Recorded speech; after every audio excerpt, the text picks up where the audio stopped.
I'm Michael Bain, and welcome to Triggered, coming to you, of course, from the secret hidden bunker in the Rocky Mountains and Dragon House Studios, where this morning when I came down to the studios, I noticed that a couple of huge muley bucks have taken up residence just over there.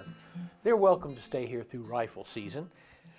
What we have in front of us here is my Henry Long Ranger lever action 6.5 Creedmoor. This is the rifle that I plan to take to Mozambique in April of next year. And I'm starting to actually get the rifle to where I need it to be able to take it on a long trip, especially to Africa. Scope I've settled on here is a Leupold VX6. It's an older scope, 2-12. It's got a fire dot reticle. It is one of the best hunting scopes I've ever used, and it went with me on my first trip to Africa in 2013. I like the scope. It's exactly the right combination for the 6.5 Creedmoor and my own limitations, which I see in terms of about 500 yards. Other thing that I start accumulating magazines, because if a rifle or a handgun has a magazine, it has the potential of breaking or being lost somewhere out there in the sand. Multiple magazines are important. I also reached out to Leupold to cut me a special elevation knob for this particular ammunition. The Taurus Precision Hunter ELDX 143 grain. It's ammunition I've used in multiple 6.5 Creedmoors. It's accurate. It works well in hunts. Why would I go with anything else? So this knob will allow me to dial very quickly for elevation. The main thing I'm doing, and I want to show you with my training rifle, and you know, we've talked about training rifles before, and it's a little hobby horse of mine for hunters, because hunters need to practice. This is a 22 Henry, and originally came with Skinner sights. I replaced the Skinner sights with this Burris 2-7X rimfire scope, which pretty closely mimics the scope on the larger rifle. And the other thing on this rifle is you can see this weird looking attachment up here. This is a magnetic catch for the Spartan system magnetic bipods.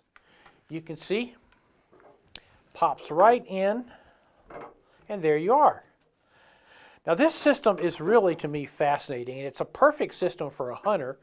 There's a lot of bells and whistles on it, but this is the gunsmith attachment for a larger centerfire rifle, and it is going to be inlet into the forearm of the 6.5 Creedmoor Henry Long Ranger. The magnetic attachment will fit any of their bipods. I think they have 3 or 4 separate bipods. The other thing that is very important to me is this is a Primos trigger stick tripod, and most of you are familiar with them. Pull the trigger and the legs extend. It's a little heavy, but it's not nearly as heavy as carrying even a carbon fiber tripod with you into the field. But this particular trigger stick has been fitted with this attachment, which is also from Spartan Precision, and it allows you to use the magnetic attachment when you set the trigger stick.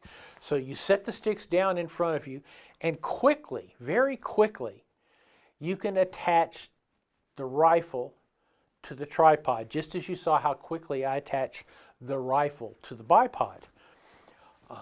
I think this is a brilliant system. You can get attachments for virtually every kind of rifle. I plan to put these kind of attachments on my 2 other primary hunting rifles, my 300 Ruger guide gun and my 308 scout rifle. Those are my primary guns, and I want to have a setup that works across everything. So these Spartan Precision is in England. I have found when I order there, it gets here very quickly. You would be surprised. So these are the things I'm doing to get ready for an African hunt. And the most important thing I'm doing is putting rounds down range. And in these times of expensive ammunition, you need something like this. You need a training rifle that you can work with, you can shoot with until you're really comfortable making the system work. Stay with us, we'll be back.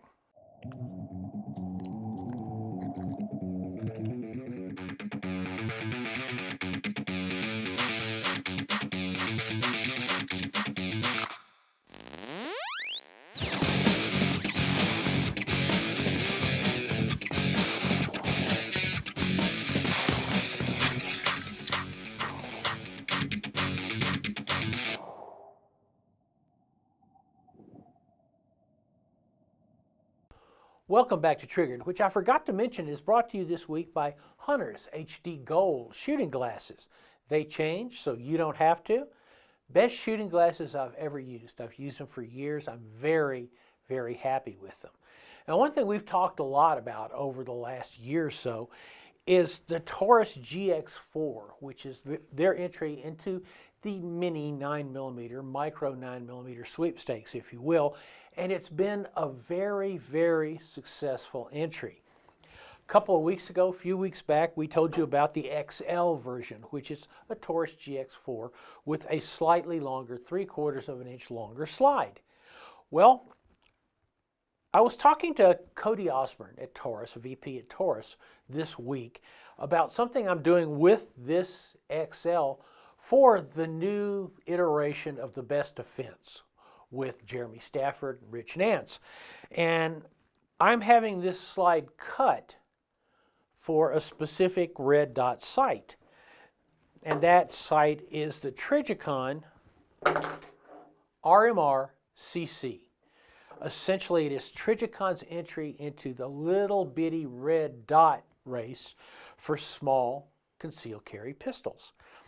And the reason I'm having it cut, and this is something Cody thought other people might be interested in, is yes, you can get the GX4 that is optics ready.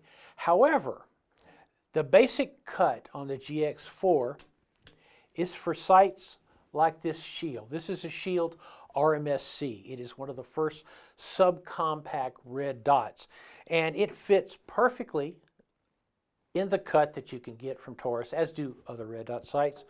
It also has a groove in it that allows you to co-witness with the existing sights that are on the gun, which saves you the trouble of putting those great big high sights on it.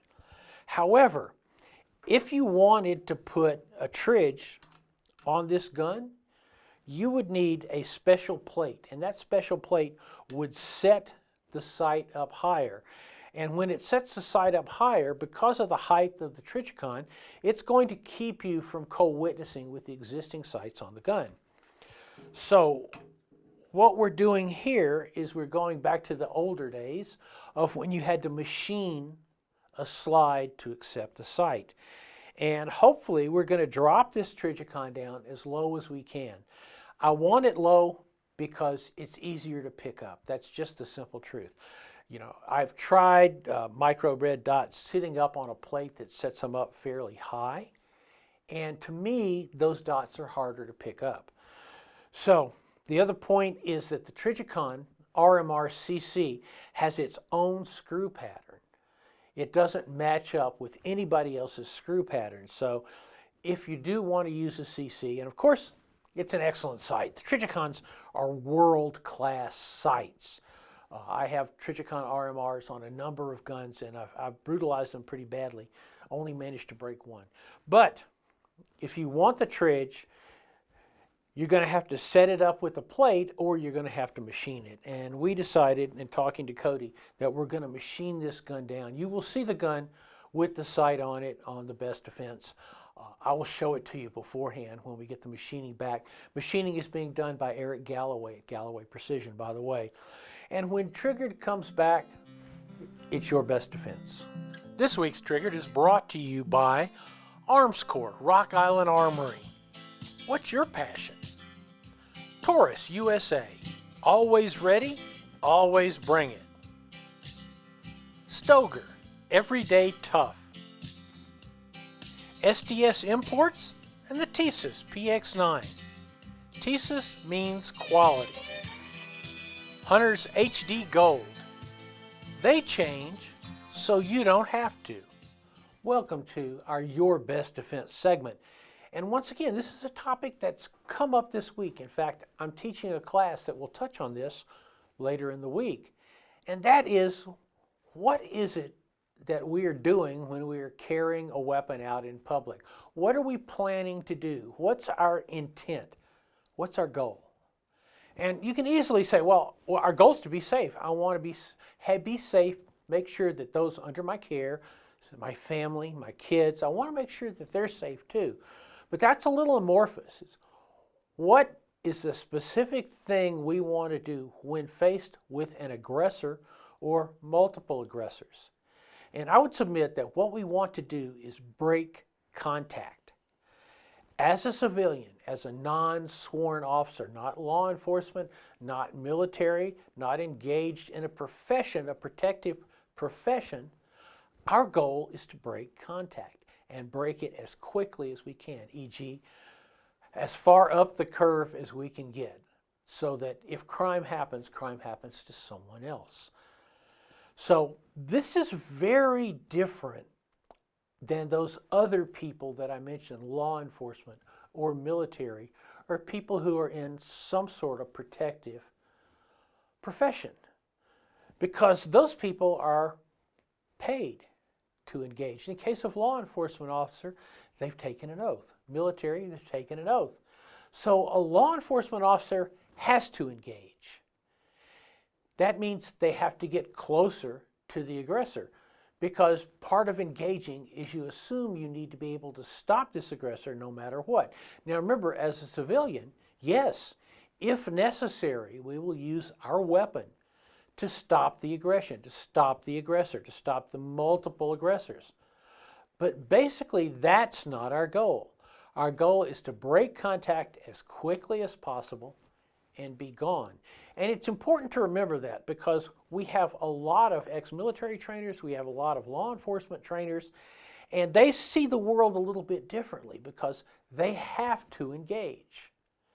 If you have to engage, then it's important that you understand the concept of handgun combatives, as Dave Spalding would call it, or gun fights, as Richard Nance, our co-host on The Best Defense, would call it, because you're going to be close and you're going to have to fight. You're likely going to have to use empty hands. However, if you are a civilian defender, remember, your goal is to break contact. You don't want to engage. You want to be gone. And that's the thing you need to be thinking about. So, that's Triggered for this week. Of course, you can find us on michaelbain.tv. You can also find us on YouTube and Rumble. And check out Hunter's HD Gold shooting glasses, because they really are super. We'll see you next week.